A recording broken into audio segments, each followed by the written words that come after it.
looks at it that way, no, you can't do anything about it. And the team also has other objectives besides survive, with the Predator having some elements balanced to make it more of a challenge.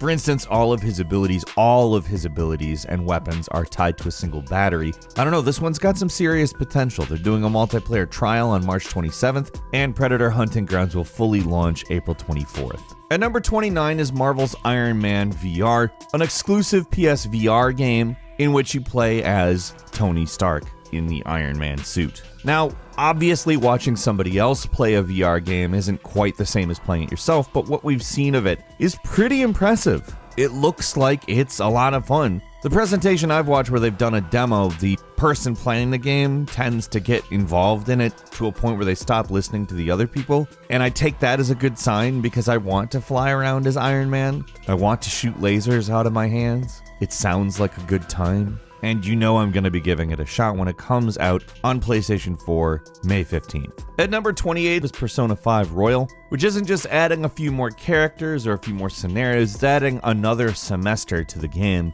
A lot of fan service, including a new area where you can do team building stuff, playing pool, playing darts. And of course, it's Persona 5. How could you not want to play Persona 5? It's just an amazing game. But this is a much bigger version of Persona 5, with tons more content being added to the seminal JRPG. Persona 5 Royals coming March 31st. At number 27 is The Pathless. This is, just in every way a beautiful looking game. It's coming to us by way of Giant Squid Studios, who most recently gave us the incredible Abzu. The Pathless is a mythic adventure game where you play as an archer accompanied by a trusty eagle with the objective of hunting various corrupted spirits. Now, what exactly that means, I don't know. But what we've seen of this game, which admittedly is not a lot, is gorgeous and looks incredibly fun. The Pathless will be hitting sometime this year. At 26 is Yakuza Like a Dragon, which is going to basically be an overhaul of Yakuza. It's not an action game, it's a JRPG turn-based specifically, and honestly, I think it could work. I'm at least optimistic about it, although I'm a little bit confused. Is it a spin-off, or is this a totally new direction for the series? I'm not sure. That said, their intent is to make a game that is quite a bit different than Yakuza, and I don't necessarily think that that's a bad thing. We'll see when Yakuza Like a Dragon hits sometime 2020. At number 25 is Wild, an open-world survival game coming to us from Wild Sheep Studio, a game set in the Neolithic period where you have access to some shamanic powers, like possessing animals, which you'll use to spy on other people as you attempt to survive in a large procedurally generated world. Wild Sheep Studio, the creator, was founded by the creator of Rayman and Beyond Good and Evil, two PlayStation classics. This is a game that's been in development for a long time. We haven't heard a lot about it, but we've got our fingers crossed for 2020. At 24 is Grand Blue Fantasy Versus, a fighting game based on the RPG Grand Blue Fantasy that manages to really look like a 2D fighting game without really being one. What's interesting is it will have a fighting game and a story mode, which is essentially a beat 'em up, as in with bosses and co-op, and that sounds cool as hell. Grand Blue Fantasy is hitting in North America on March 3rd.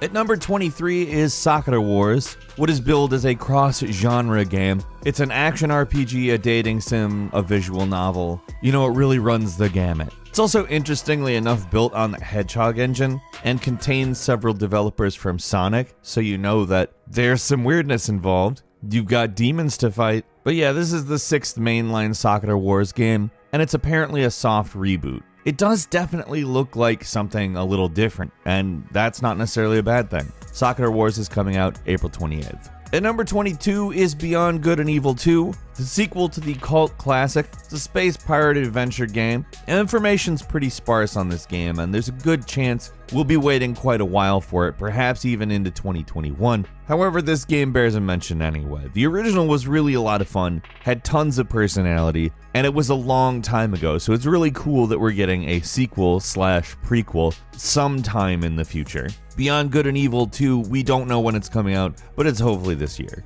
At number 21 is Dreams, the game/art creation thing. I've been playing Dreams for a while now. I really enjoy it. I did the before you buy for it. It's oddly intuitive, it's really cool looking, and I'm still not a lot better at it. However, there's a lot more content growing all the time on this platform, and it's amazing to jump into other people's creations. Sometimes it's astounding when you consider the idea that a game is basically just something somebody made in their free time. If you're interested in more on that, look at my before you buy. Dreams is already out. It's definitely worth the ticket price.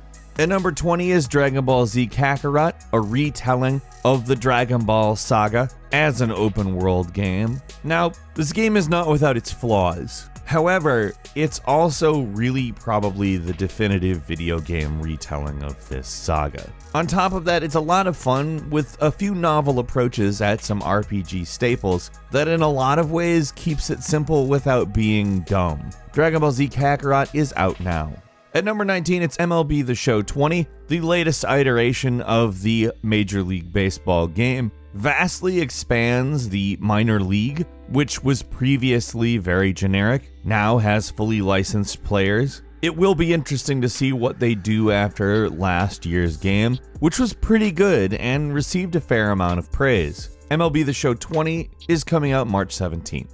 At number 18 is Outriders, which comes to us from People Can Fly, the developers of Bulletstorm and Gears of War Judgment. Outriders looks to maintain a fair amount of influence from Gears of War. Outriders is a 3-player co-op centric title set in a post-apocalyptic world. It also has a fair set of RPG elements. I don't know, it looks really intriguing to me, and I definitely want to give it a shot when it comes out sometime this year. At number 17 is Ubisoft's Gods and Monsters, coming to us from the creators of Assassin's Creed Odyssey. It is taking a very clear influence from Legend of Zelda Breath of the Wild, of course. However, it's obviously steeped in Greek mythology, and we don't know exactly to what extent it will be following the Breath of the Wild formula. My guess is play-wise, it's probably going to be a little bit closer to Assassin's Creed Odyssey, with some Breath of the Wild elements thrown in. We don't have a release date, it is hitting sometime this year though, and we're looking forward to it a great deal. At number 16 is Nioh 2, which looks to give you a little more freedom in that you create your character at the start. Personally, I hope this isn't at the detriment to the game. Part of what made Nioh very good was actually the protagonist. That doesn't mean that I don't welcome character creation in Nioh 2. I do, as well as simply welcoming a lot more Nioh action. Seriously, this is the sequel to one of the best Souls-like games out there. At number 15 is Skull and Bones, the open-world naval combat game, which is based on the naval play from Assassin's Creed Black Flag. And that is great. This is a game that we've known about for quite a while. It was announced quite a while back, and frankly, I've been on board since the beginning. The ship play from Assassin's Creed Black Flag, but as a full game. Yes, that's it. I'm ready. We do not have a specific date, but Skull and Bones is coming sometime this year, supposedly. At number 14 is Disintegration, a very different looking game set in a post-apocalyptic Earth where human brains are inside robot bodies. The game is touting the idea of a grave cycle, which is a hover motorcycle that's pretty cool.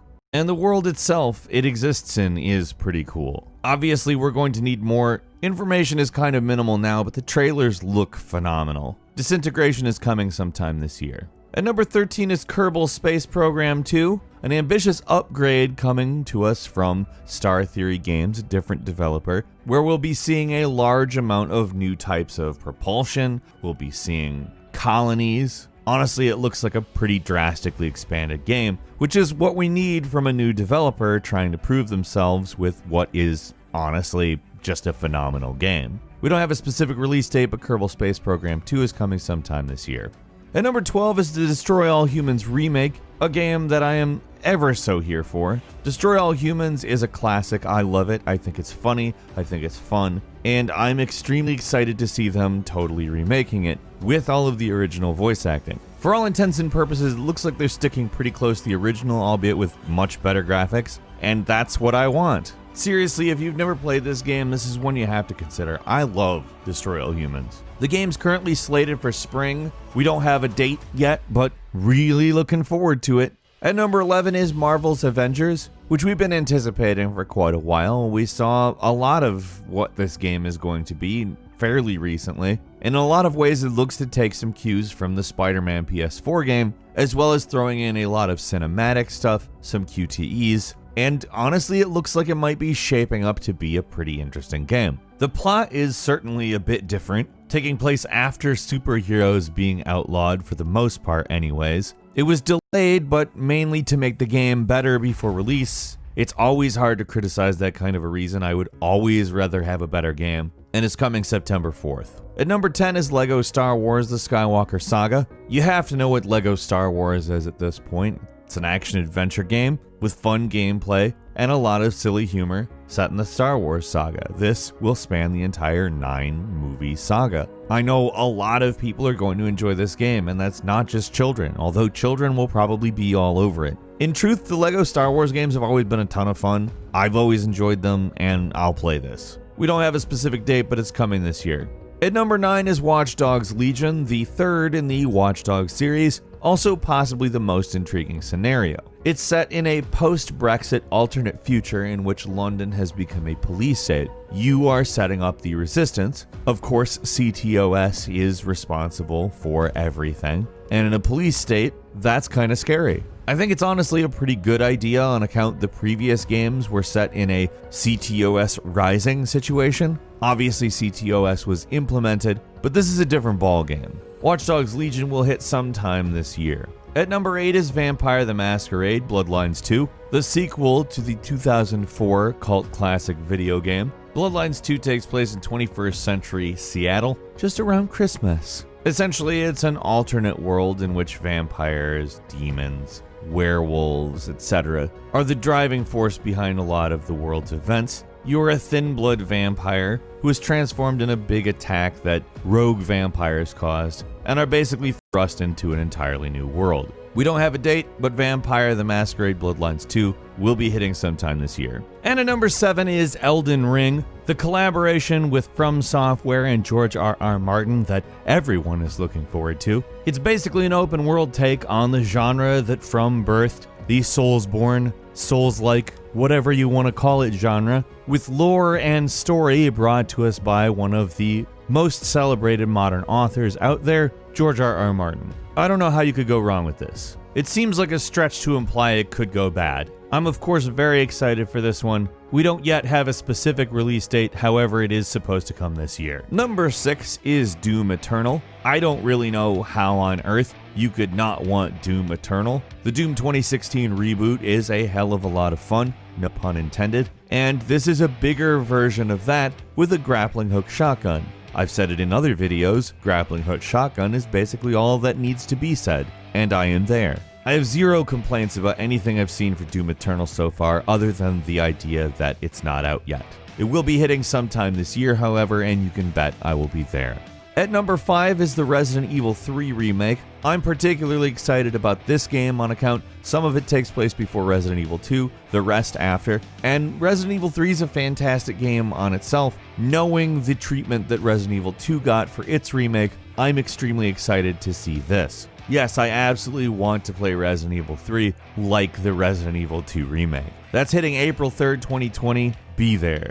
At number 4 is Ghosts of Tsushima, a beautiful looking action-adventure game with elements of stealth and a large open world. The goal that Sucker Punch Productions set out to fulfill was to create something that made you feel like you were becoming a samurai. Of course, in every possible way, I want that. The game is set on Tsushima Island, the last obstacle between the conquering Mongol Empire and mainland Japan. You, Jin, the protagonist, have to learn the way of the ghost. Ghosts of Tsushima will be out in the fall. At number 3 is Cyberpunk 2077. How could you not want this game? I mean, this is basically technology Grand Theft Auto, played from a first-person perspective, with the depth of Witcher 3 Wild Hunt, perhaps more. This is another game that got delayed by a little while. Again, when a developer wants to achieve a certain quality, however, it's really hard to argue with, but it's going to be hard to wait for September 17th for Cyberpunk 2077 to release.